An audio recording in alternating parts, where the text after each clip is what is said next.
Well, welcome to In the Word. We are continuing in our study through the major prophets this year. By the end of the year, we will have gone through all the major prophets if you've been following along. And if not, now's a great time to jump in.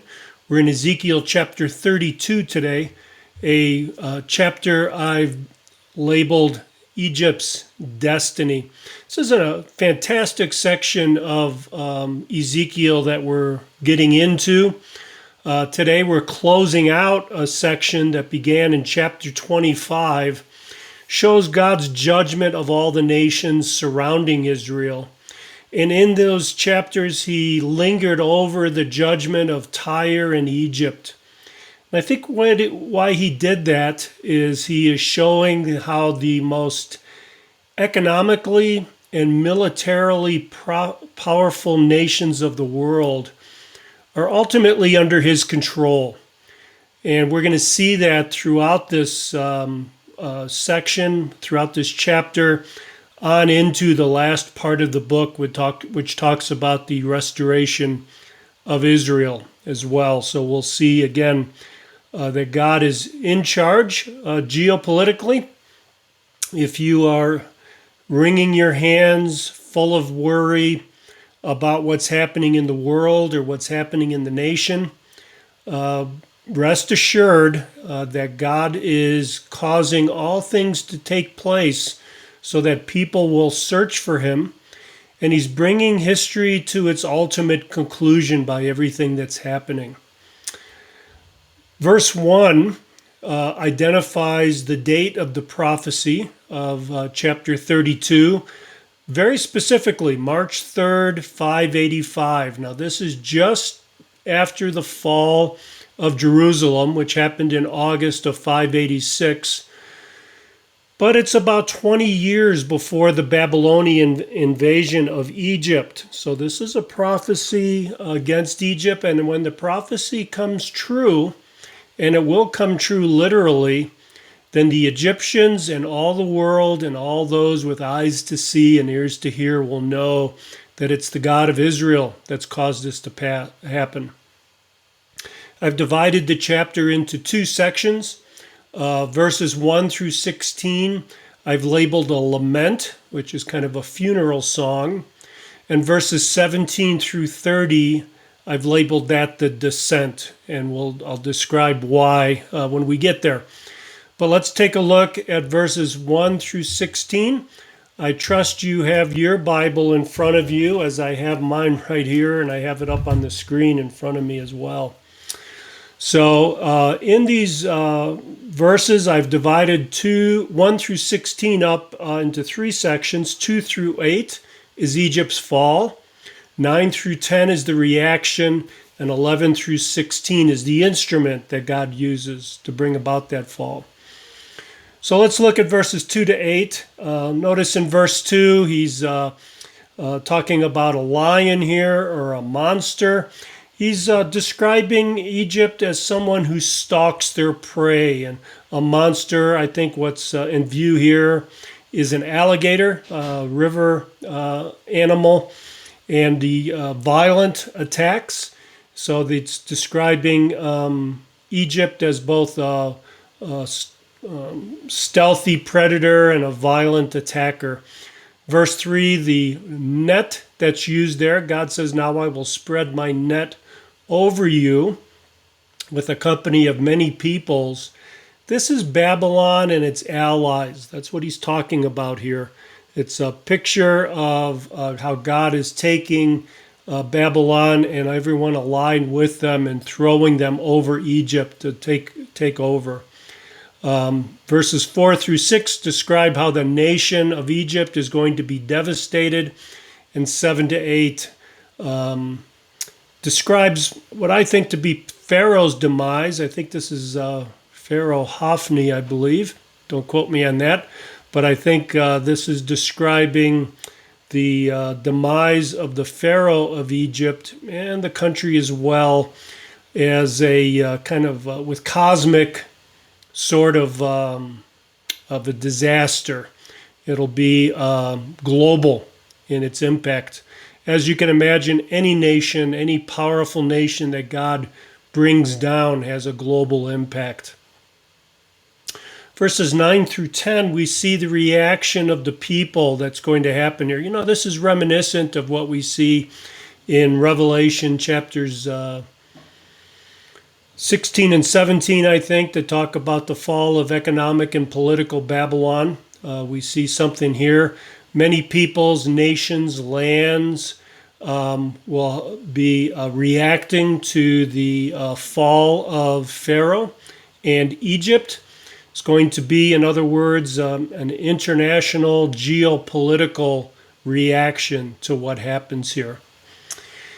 Also notice in these verses that God doesn't hide.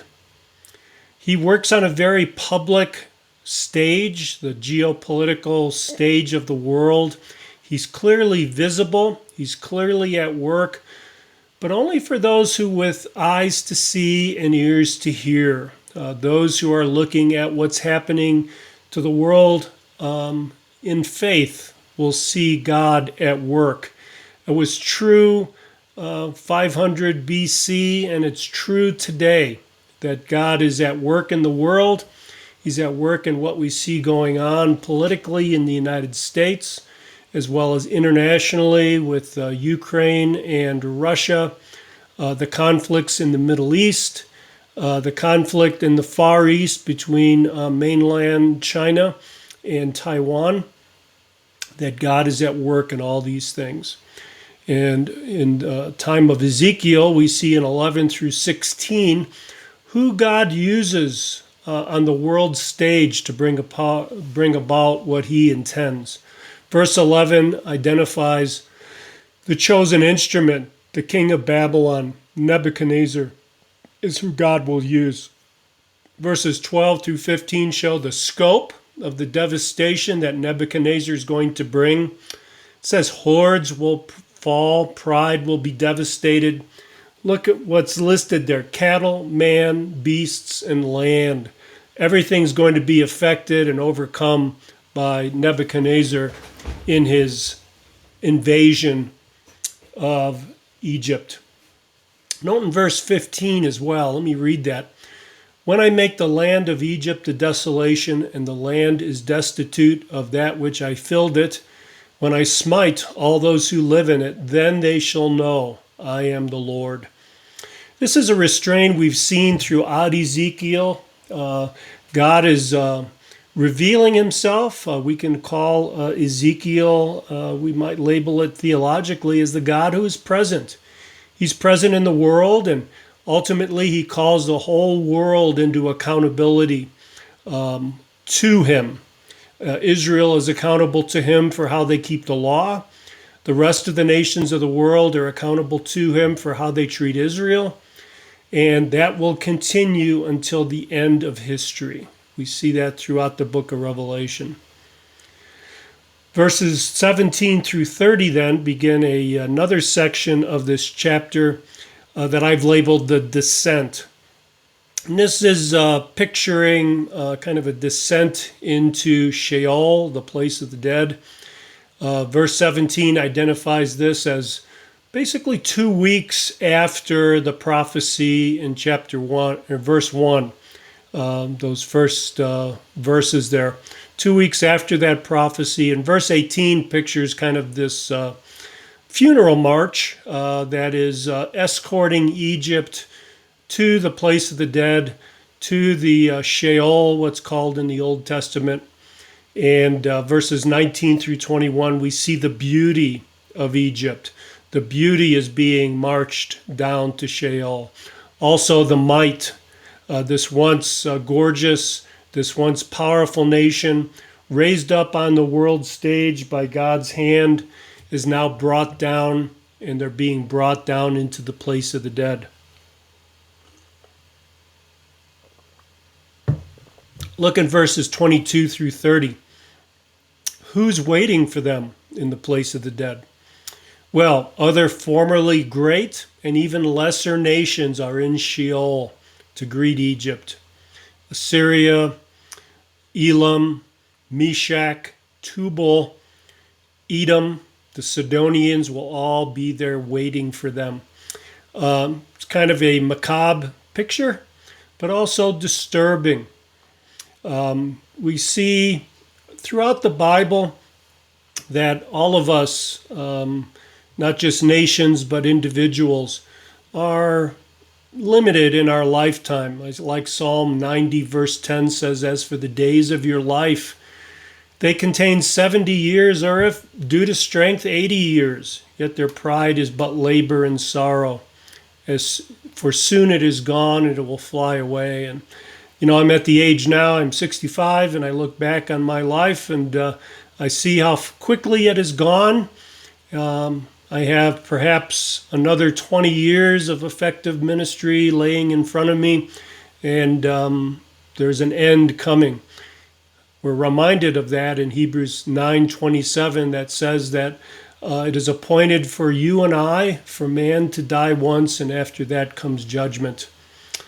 So I think this chapter is a good reminder for us that not only does God raise up nations and bring them down, but also individuals.